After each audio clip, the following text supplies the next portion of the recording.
This is kind of hard to understand, but sometimes you can try so hard at something. Sometimes you can be so prepared and still fail. And with every time you fail, it's painful. It causes sadness. Understand, my friend, is that you're supposed to fail. You're supposed to fail because failure is the stepping stone to success. It's not just cliche, because failure is an experience that lends to wisdom that ultimately makes you a stronger version of yourself. Self-love, rebuilding self, seeing to it that you spend enough personal and alone time to seek higher levels of self. What is the next level of you? Remember, whenever one door closes, there is another door waiting for you.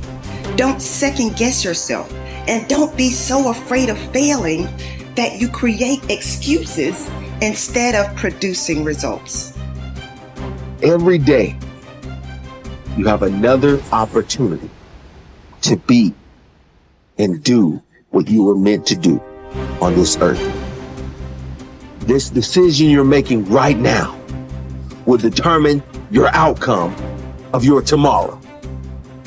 We don't have control over yesterday, but this decision that you're making right now will push you, will purge you, will drive you to have that fire down inside. There has never been a point, anytime, and there never will be, where everything is perfect. Okay? No such thing. Because life is a possibility. Because it's a possibility, it cannot be perfect. Doesn't matter what we do, there's still something more to do. The possibilities when you do this, although unknown, are endless. But one thing is for certain, if you don't push yourself, nothing in your life will change. If you want a thing bad enough to go out and fight for it, to work day and night for it, to give up your time, your peace, and your sleep for it, if all that you dream and scheme is about it, and life seems useless and worthless without it, and if you gladly sweat for it and fret for it and plan for it, and lose all your terror of the opposition for it. Human being, you've got unlimited potential. You can put effort on you, and by concentrating on you and developing you, you can transform your life wherever you are right now. There has to be something so deep in you that drives you. So what really does it for me is I know what we're capable of. And I know that most human beings aren't willing to go where I am. And that's a very, very dangerous thing. I'm not saying I'm better than anybody else. Everybody has this talent. It's not a talent. It's just realizing that we stop way short of our true potential. So through my life, I realize these things. And I know what gives me fuel is I know that most people who are blessed with so much talent, great parents, great upbringing, didn't come from where I come from. They're gonna quit before me. Having all the tools that they have, they didn't have the ability to examine themselves. When you have everything so nice in life, it's great to have a great life. But what happens is you don't self-examine. You don't do a live autopsy. When you have a fucked up life, it almost forces you to do a live autopsy.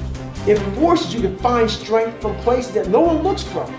Because food is not at the ready.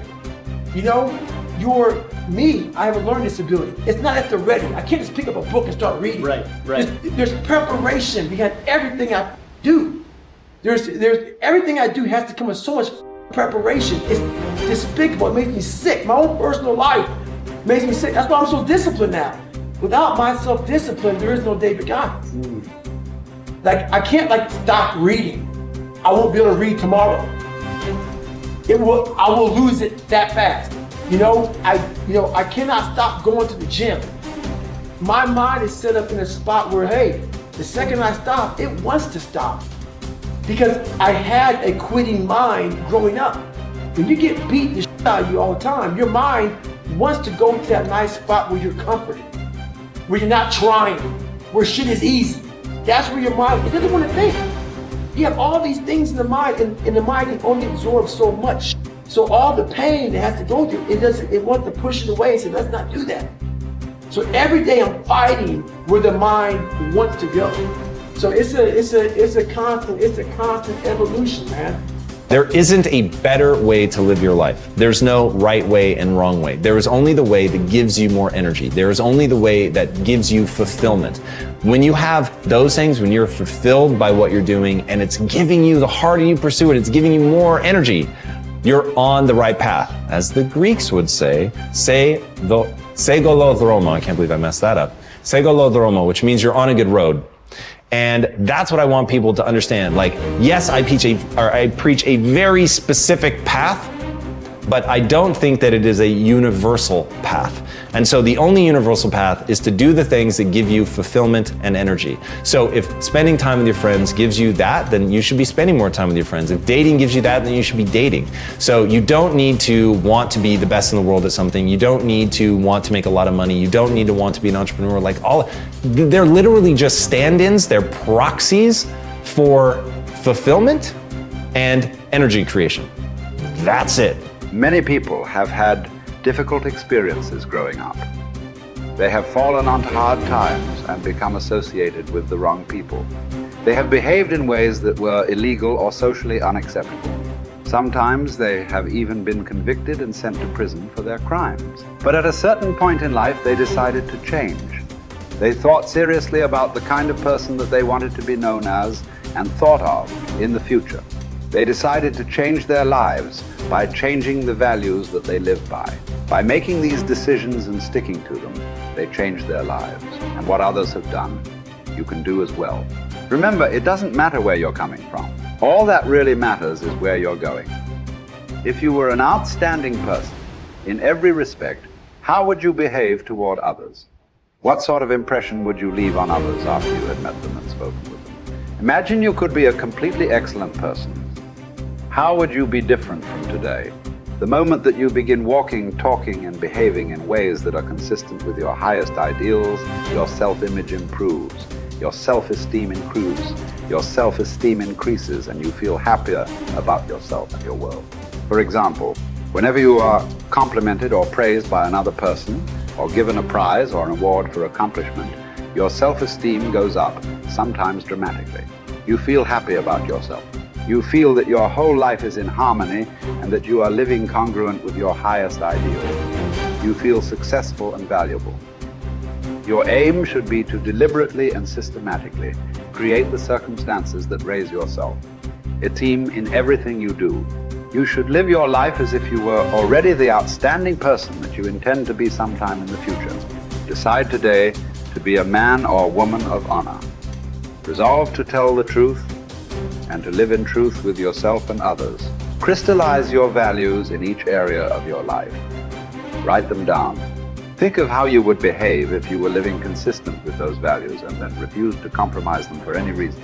Once you accept complete responsibility for your life and for everything that happens to you, and then create an ideal picture of your perfect future and clarify your values, you are now ready to begin setting clear, specific goals in every area of your life. You are now on the launching ramp and ready to take off toward the stars. You have to work on yourself. You have to have an unstoppable attitude, and no excuse is acceptable. And you've got to make it a priority, a non-negotiable in your life, and hold a constant vision of what it is you want to achieve. See it accomplished and go all out. Find a way to win. In spite of the setbacks, in spite of the disappointments, in spite of your failures. I tell people when I'm giving presentations, you will fail your way to success. I have a saying, is life knocks you down, try and land on your back, because if you can look up, you can get up. And so those experiences of going after goals that's beyond your comfort zone and having relationships that will challenge you. And so those experiences, they challenge you to go to that next level and continue to move forward in your life, doing new and exciting things that eye has not seen, ear has not heard, nor is it in the heart of mankind what God has in store for you when you live a heart-centered life, deciding that you're going to live a life that will outlive you. You're going to live a life that counts, a life that will build a legacy and change the planet. You know, Horace Mann said, we should be ashamed to die until we've made some major contribution